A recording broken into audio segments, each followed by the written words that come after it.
আসসালামু আলাইকুম ওরহমতুল্লাহ। 10 মিনিট মাদ্রাসায় আপনাকে স্বাগতম। মৃত মা বাবার জন্য সন্তানের শ্রেষ্ঠ 5 উপহার।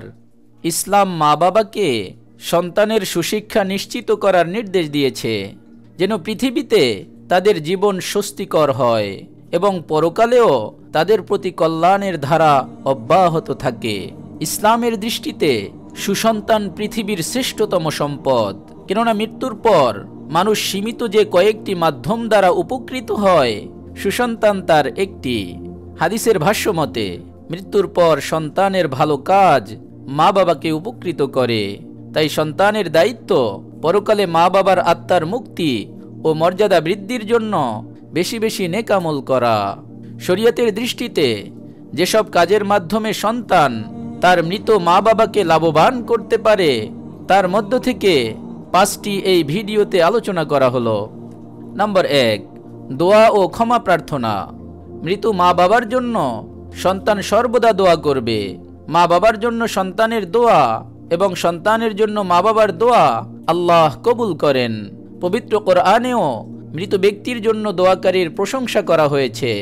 আল্লাহ তাআলা বলেন, যারা তাদের পরে এসেছে তারা বলে, হে আমাদের প্রভু, আপনি আমাদের ক্ষমা করুন এবং আমাদের পূর্ববর্তী যেসব ভাই ঈমানের সঙ্গে গত হয়েছেন তাদেরও ক্ষমা করুন।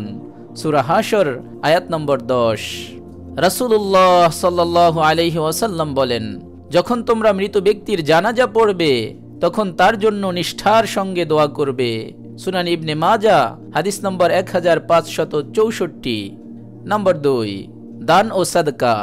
বিশুদ্ধ হাদিস দ্বারা প্রমাণিত জীবিত ব্যক্তির দান সাদকা মৃত ব্যক্তিকে উপকৃত করে। আবু হুরায়রা রাদিয়াল্লাহু তাআলা আনহু থেকে বর্ণিত, এক ব্যক্তি নবী করিম সাল্লাল্লাহু আলাইহি ওয়াসাল্লামকে বলেন, আমার বাবা মারা গেছেন, তিনি সম্পদ রেখে গেছেন, তবে কোনো ওসিয়ত করে যাননি। আমি যদি তার জন্য সাদকা করি তবে কি তার পাপ মার্জনা হবে? তিনি বলেন, হ্যাঁ। সহিহ মুসলিম হাদিস নম্বর 4001। নাম্বার 3, কোরআন তিলাওয়াত করা। সন্তান মৃত মা বাবার উদ্দেশ্যে কোরআন তিলাওয়াত করতে পারে, এতে তারা সওয়াব পাবেন। তবে অন্যের মাধ্যমে কোরআন পাঠ করানো এবং তার বিনিময় দেওয়া উচিত নয়, বরং নিজেই কোরআন তিলাওয়াত করবে এবং মা বাবার আত্মার মুক্তির জন্য দোয়া করবে। আল্লামা ইবনে কুদামা রহমাতুল্লাহি আলাইহি মুগনিতে এ ব্যাপারে মুসলমানের ঐক্য দাবি করেছেন। নাম্বার 4, নামাজ আদায় করা। সন্তান মৃত মা বাবার জন্য নফল নামাজও আদায় করতে পারে। হাদিস শরীফে ইরশাদ হয়েছে, এক ব্যক্তি বলল, হে আল্লাহর রাসূল সাল্লাল্লাহু আলাইহি ওয়াসাল্লাম, জীবদ্দশায় আমি আমার মা বাবার আনুগত্য করি, তাদের মৃত্যুর পর আমি তাদের আনুগত্য কিভাবে করব? তিনি বলেন, মৃত্যুর পর তাদের আনুগত্য হলো তুমি নামাজ পড়ার সময় তাদের জন্য নামাজ পড়বে এবং তুমি রোজা রাখার সময় তাদের জন্য রোজা রাখবে। মুয়াত্তা মালিক। নাম্বার 5, কবর জিয়ারত করা।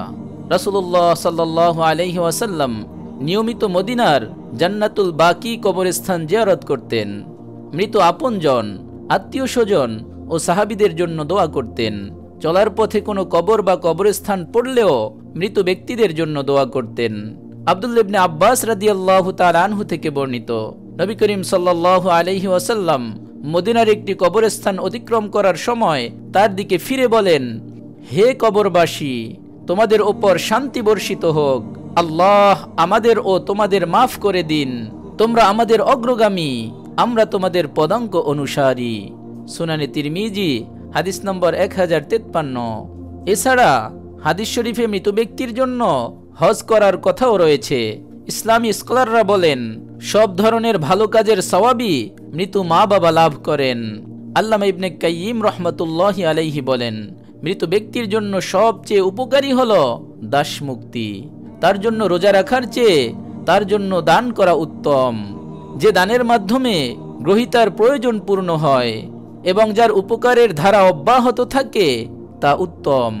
যেমন রাসূলুল্লাহ সাল্লাল্লাহু আলাইহি ওয়াসাল্লাম বলেন, সর্বোত্তম সাদকা তৃষ্ণার্তকে পানি পান করানো। সুনানে নাসাই হাদিস নম্বর 3665। সুতরাং সন্তান মৃত মা বাবার জন্য অভাবগ্রস্ত মানুষদের বেশি বেশি দান করবে। আল্লাহ পাক রব্বুল আলামিন আমাদের সকলকে মৃত মা বাবার জন্য ভিডিওতে বর্ণিত আমলগুলো করার তৌফিক দান করুন, আমিন।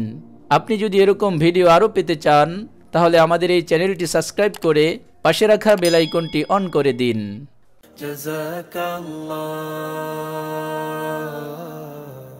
জাযাকাল্লাহ।